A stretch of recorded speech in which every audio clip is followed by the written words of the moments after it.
Today we'll be diving into the world of cozy games, those delightful gems that warm our hearts and provide a perfect escape from the daily hustle and bustle. I'll be highlighting some of the most anticipated titles set to release within this year. Make yourself comfortable, have fun, and welcome to the Switch Gems channel.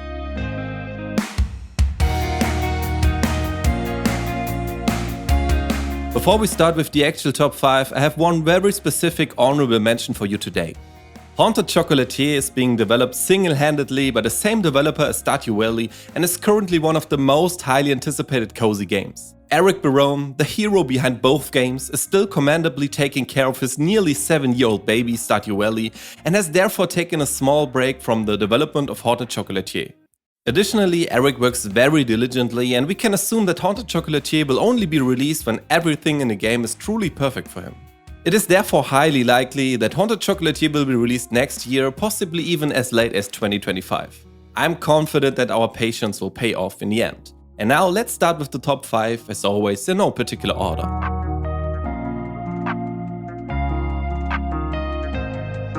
Rune Factory 3 Special. Rune Factory 3 Special, developed by Marvelous Inc., is an enhanced version of the beloved Rune Factory 3, a fantasy harvest moon, originally released on the Nintendo 3DS in 2009. You assume the role of a young hero who wakes up with amnesia in the peaceful town of Charance. As you strive to unravel your forgotten past, you'll discover a world brimming with magic, mythical creatures, and a deep connection between humans and monsters.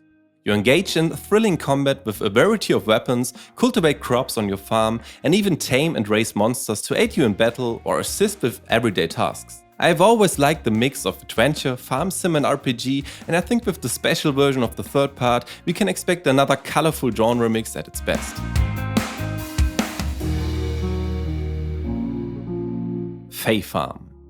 Fae Farm invites you to step into a whimsical world where you can unleash your creativity and cultivate a magical farm unlike any other. You become the caretaker of a mystical farm nestled in an otherworldly realm. As a magical being known as a Fae, you have the power to harness nature's wonders and bring your farm to life. From tending to fantastical crops and adorable creatures, to unlocking hidden secrets and discovering rare plant species, Fae Farm offers a delightful blend of farming, exploration, and fantasy. As in many other farm sim games, you will interact with the unique inhabitants of the Fae realm, forge friendships with delightful characters, each with their own stories and personalities, and unlock special abilities and rewards. Collaborate with your new friends, participate in festivals, and uncover the secrets of the Fae realm together. Palia. In Palia, the MMO genre is paired with the calmness of a Stardew Valley, whereas Palia is supposed to focus more on the stress-free elements of an MMO. The title brings together players who want to revive a picturesque village and solve mysteries of the world at the same time. You play as a human who wakes up in a world inhabited by elves, giant robots and other creatures. But it is not the creatures that are extraordinary, it's the humans. They are treated as legendary beings and the disappearance of the humans is a large part of the sad mystery. To me, Palia looks a bit like Animal Crossing for adults with additional adventure elements. Let's see how this genre mix will turn out in the end.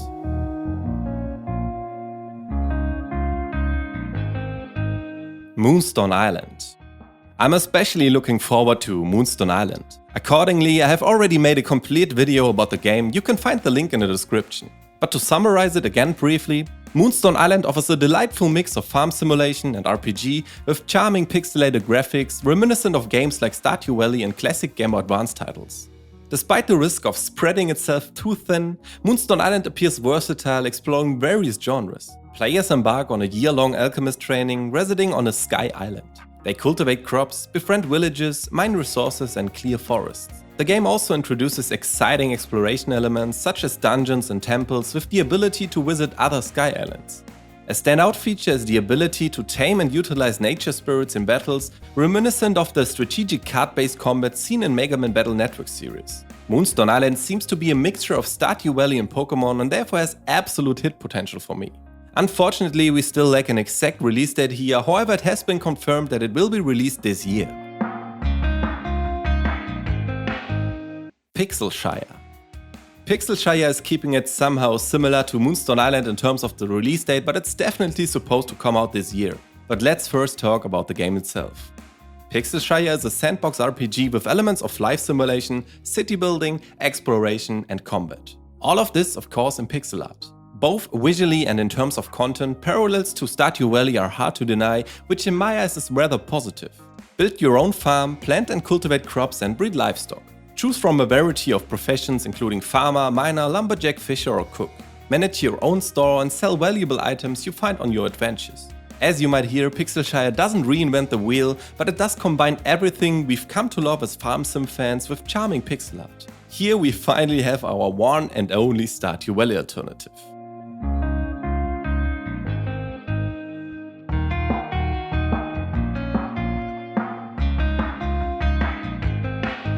As you can see, there are still a few cozy games awaiting us on a Nintendo Switch this year.